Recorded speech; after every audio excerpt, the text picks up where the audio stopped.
ವಿಚಾರವಾಗಿ ಇವರು green bench ಇಂದ ಪರ್ಮಿಷನ್ ತಗೊಳ್ಳಾರಕ್ಕೆ ಈಗ ಸಮಸ್ಯೆ ಆಗಿದೆ. ಬಿಜೆಪಿ ಸರ್ಕಾರ ಅವಧಿಯಲ್ಲಿ ಕಾಮಗಾರಿ ಚಲುವಾಯಿತು, ಯಾಕೆ ಇಷ್ಟು ನಿರ್ಲಕ್ಷ್ಯ ಮಾಡಿದ್ರು ನೋಡಿ. ಅದು ಏನಾಯ್ತು, ಸೇಮ್ ನಮ್ಮ ಶುಗರ್ ಫ್ಯಾಕ್ಟ್ರಿ ಹಂಗೆ ಇದನ್ನು ಒಂದು ಪ್ರಕರಣ ಮೊನ್ನೆ ಸುಪ್ರೀಂ ಕೋರ್ಟ್ನಲ್ಲಿ ಕ್ಲಿಯರ್ ಆಗಿದೆ. ಒಂದೊಂದು ವಾರನಲ್ಲಿ ಸುಪ್ರೀಂ ಕೋರ್ಟಿನ ಒಂದು ಅದು ಏನು ಮಿನಿಸ್ಟರ್ ಆಫ್ ಎನ್ವೈರ್ಮೆಂಟ್ ಏನಿದೆಯಲ್ಲ ಅಲ್ಲಿ ಹೋಗ್ತದೆ. ಹೋದ ಮ್ಯಾಗ ನಮ್ಮದು ಇದು ಕ್ಲಿಯರೆನ್ಸ್ ಸಿಗ್ತೈತೆ. ಬಿಜಾಪುರ ವಿಮಾನ ನಿಲ್ದಾಣ ಮುಂದಿನ 2 ತಿಂಗಳದಾಗ ನಾವು ಅದನ್ನು ಉದ್ಘಾಟನೆ ಮಾಡಿಸ್ತೀವಿ.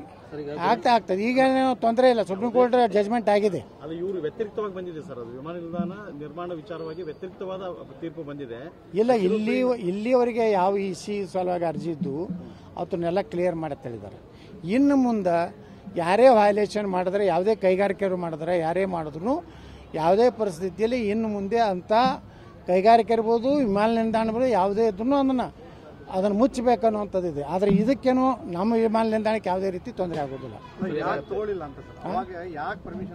ನೋಡಿ, ಅದು ಏನಾಗ್ತದ, ಒಮ್ಮೊಮ್ಮೆ ಗಡಿಬಿಡಿ ಮಾಡಬೇಕು ಅನ್ನೋಂಥ ಮಾಡಿ ಜಲ್ದಿ ಮಾಡಿ ವಿಮಾನ ಹಾರಿಸಿ ಓಟ್ ತಗೋಬೇಕಂತೂ ಮಾಡ್ತಾರೆ.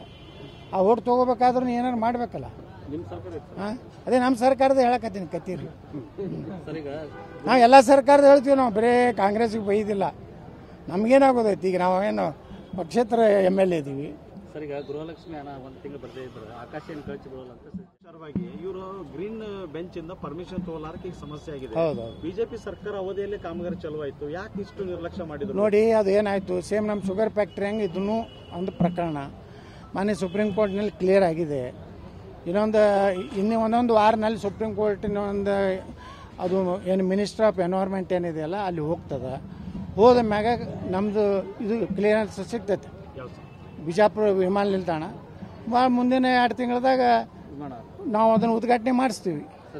ಆಗ್ತದೆ. ಈಗ ತೊಂದರೆ ಇಲ್ಲ, ಸುಪ್ರೀಂ ಕೋರ್ಟ್ ಜಜ್ಮೆಂಟ್ ಆಗಿದೆ. ಅದು ಇವರು ವ್ಯತಿರಿಕ್ತವಾಗಿ ಬಂದಿದೆ ಸರ್. ಅದು ವಿಮಾನ ನಿಲ್ದಾಣ ನಿರ್ಮಾಣ ವಿಚಾರವಾಗಿ ವ್ಯತಿರಿಕ್ತವಾದ ತೀರ್ಪು ಬಂದಿದೆ. ಇಲ್ಲ, ಇಲ್ಲಿವರೆಗೆ ಯಾವ ಇಸಿ ಸಲುವಾಗಿ ಅರ್ಜಿ ಇದ್ದು ಅವನ್ನೆಲ್ಲ ಕ್ಲಿಯರ್ ಮಾಡಿ ಹೇಳಿದ್ದಾರೆ.